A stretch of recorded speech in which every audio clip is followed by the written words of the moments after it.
Would it not be appropriate to apologise?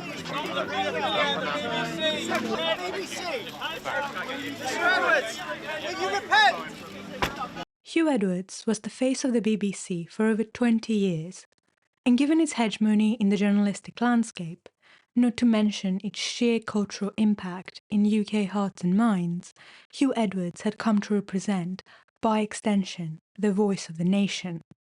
He was trusted with the most important news topics, including the 2012 London Olympics, the 2019 general election, in which he managed to unseat David Dimbleby, a role the journalistic veteran had held since 1979, and monumentally, Edwards made the official announcement of the passing of Queen Elizabeth II in 2022. A few moments ago, Buckingham Palace announced the death of Her Majesty Queen Elizabeth II. And yet, by July 2023, this seemingly perfect image had all but shattered, as Edwards was arrested, had to resign from his immensely coveted position, and face the label of child sex abuser. So how does an esteemed presenter, BAFTA award-winning journalist, and self-proclaimed Christian end up as a disgraced sex offender? Let's start at the beginning. Huw Edwards was born in South Wales to a well-to-do, middle-class, Welsh-speaking family. His father, Huw Edwards, was a prominent academic, lecturing at University College Swansea, and a Welsh nationalist, having stood for Plaid Cymru twice, whilst his mother, Orona Prothero, worked as a teacher initially at Gore Grammar School, where she met her future husband. Edwards showed academic potential early, was educated at a grammar school, and went on to study at University College Cardiff, where he earned a first-class degree in French.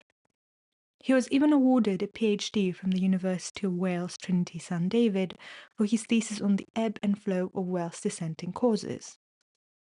And that was just the beginning. Young Huw joined the BBC as a trainee in 1984, initially working as a parliamentary correspondent, and quickly rose to prominence. By 1994, he had risen to chief political correspondent, and by 2003 started presenting the BBC 6 o'clock news and later the 10 o'clock news, some of the most watched news programmes in Britain to date. Indeed, Huw Edwards built a truly illustrious, almost utterly unreproachable public image. In 2011, he presented the BBC's main coverage of the royal wedding of Prince William and Kate Middleton, the now Prince and Princess of Wales, a coverage that amassed over 20 million viewers. In 2010, he won Best On-Screen Presenter at the BAFTA Cymru Awards for his presentation of The Prince and the Plotter, covering the investiture of the Prince of Wales. Other iconic appearances have included his 2006 voice appearance in the Doctor Who episode Fear Her, and his 2012 appearance in the James Bond film Skyfall, where he played himself, announcing an imagined BBC News report of an attack on the British intelligence service MI6. All the accolades and high-profile appearances came with a rather hefty financial set of rewards. Indeed, Huw Edwards would go on to earn a jaw-dropping excess of £500,000 per year. It was only after reports surfaced in 2017 that exposed an egregious gender pay gap in the BBC that Huw Edwards, alongside with other male colleagues, would take a voluntary pay cut to a salary of around £435,000, which is of course still an extortionate amount for a public sector employee in the UK. For non-UK listeners, the BBC is a public service broadcaster, and as such it is funded with public money, i.e. taxpayer money. Yet, this seemingly never-ending upwards trajectory was not to last. On 7 July 2023, The Sun, a British tabloid newspaper, published a bombshell article alleging that a prominent BBC news presenter had paid a teenager more than £35,000 in exchange for explicit images and sordid performances since 2020. The Sun did not identify the presenter, but said he was a familiar face who is known to millions. The young person, who was 17 at the time, had been using the money to fuel their addiction to crack cocaine. It was revealed that their desperate mother had walked into the BBC's headquarters in May, and had also used the dedicated complaints line, asking the BBC to tell the broadcaster to stop sending their child money, but it was never addressed or brought forwards to management. Determined not to stand by, the mother took her story to the Sun and deliberately refused to accept a monetary reward, stating that she just wanted to help her son. In the Sun article, she stated, "When I see him on telly, I feel sick. I blame this BBC man for destroying my child's life." The headline sent shockwaves through the whole of the UK, and fierce speculation began into which male presenter was behind the scandal. So shocking were the accusations that many prominent news anchors, including Match of the Day presenter Gary Lineker and BBC Radio 2 hosts Jeremy Vine and Rylan Clark, felt they needed to come out publicly to deny a connection to the headline. They all made separate statements on X. Meanwhile, 3 current and former BBC employees also came forward to say they had received messages from him that had made them feel uncomfortable, referencing messages sent late at night and others including kisses. The scandal took such proportions to the point where politicians from both Labour and the Conservatives, including Rachel Reeves and Priti Patel, came out to express concern about the BBC. Priti Patel called it a faceless and unaccountable organisation. Yet more claims emerged on the 11th of July as The Sun reported on an unnamed 23-year-old, not related to their 7 July article, who said that they had met the celebrity presenter on a dating app and received money in exchange for a semi-naked photo. Edwards allegedly also travelled to their flat in 2021 whilst COVID lockdown was in place. The person was still in school and underage in 2021. They were legally a child. The Sun also reported on another 17-year-old who had been contacted by Edwards on Instagram and claimed that the presenter had allegedly sent them messages with love hearts and kisses, a type of behaviour similar to the one reported by the BBC employees. BBC News reported separately on a person in their early 20s who was contacted anonymously by the presenter on a dating app and was pressured to meet up with them, although they never did.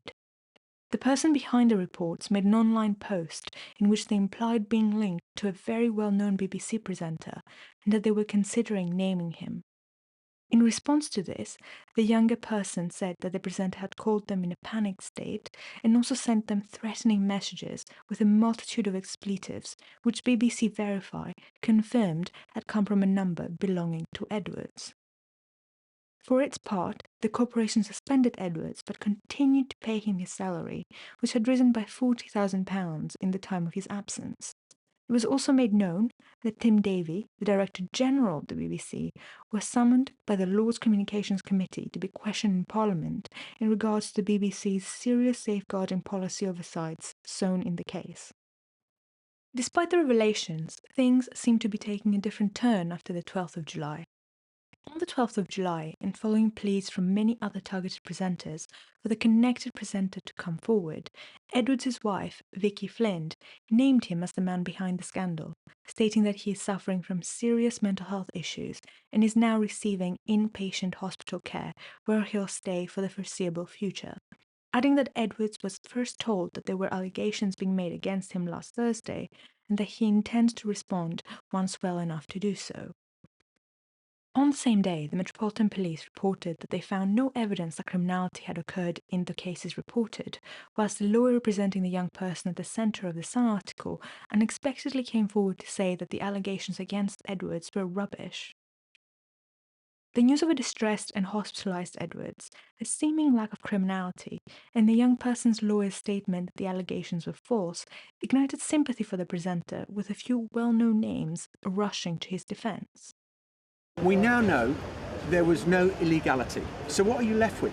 Someone's private life has come under scrutiny, who is now unwell.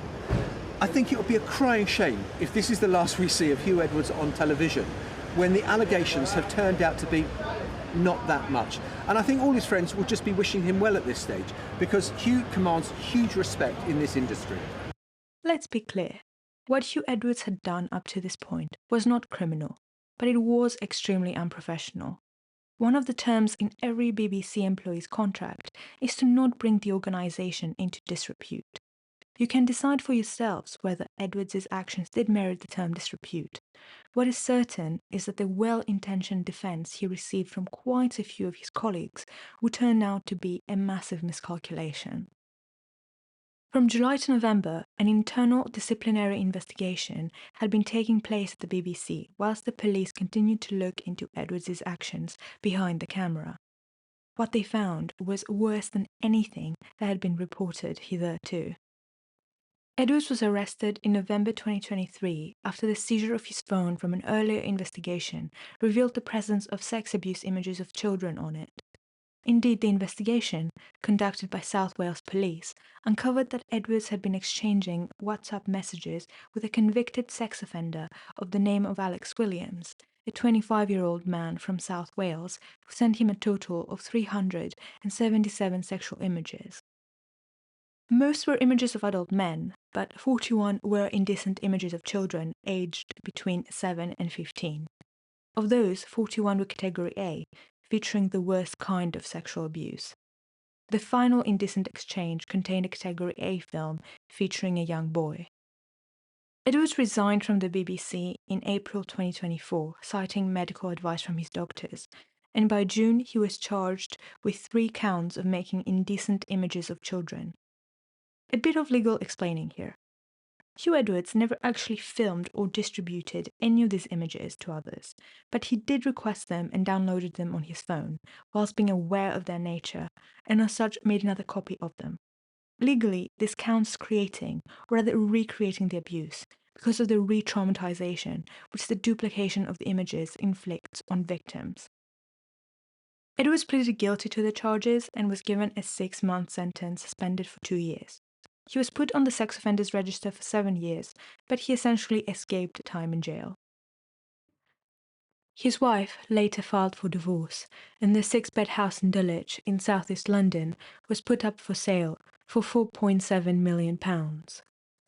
The revelations placed the BBC at the centre of yet another scandal for what was seen as its attempt to protect a brand rather than serve justice, as it was seen to have done in the cases of Jimmy Savile, a prolific sex abuser, and Martin Bashir, who fabricated evidence in order to force Princess Diana to give him an exclusive interview. The BBC's Director General, Tim Davie, argued at the time that the BBC had a tremendously difficult job of balancing a duty of care and privacy issues when they made the choice not to name Edwards as the man behind the headline or to sack him, considering the serious nature of the evidence. The BBC eventually did ask Edwards to give back the £200,000 extra he continued to earn 5 months after being arrested up to his resignation, though there is no evidence the money was ever given back. An official statement was issued by the corporation in September 2024, following Edwards' sentencing, reading, "We are appalled by his crimes. He has betrayed not just the BBC, but audiences who put their trust in him." The story of Huw Edwards is admittedly a rather tame one when compared to a long line of seemingly never-ending revelations of powerful men abusing their positions of power for their own gratification. See Harvey Weinstein, Bill Cosby, Jeffrey Epstein, and many more. Yet Edwards' story seems to have swallowed a whole institution within it. Serious questions about the funding the BBC provided to Edwards and their handling of the situation have raised calls for greater accountability and increased transparency. Considering the traditional media companies are already facing a decline, with social media and online sources taking over viewers' consumption habits, this latest scandal is only likely to further hurt the BBC's reputation as a trusted news provider. But it will also hurt the institutions on which our society has been built. At a time when people are increasingly choosing to believe unverified sources over journalism subjected to strict ethical standards, this can only exacerbate the polarization that has siphoned people into enclosed echo chambers, viewing the same reality as vastly different from their fellow citizens. What about you? Do you think the BBC handled the situation correctly, considering what they knew at the time? Do you have faith in it as a trusted news provider following the scandal? Let me know in the comments, and if you like interesting stories and explainers, subscribe. There's more to come.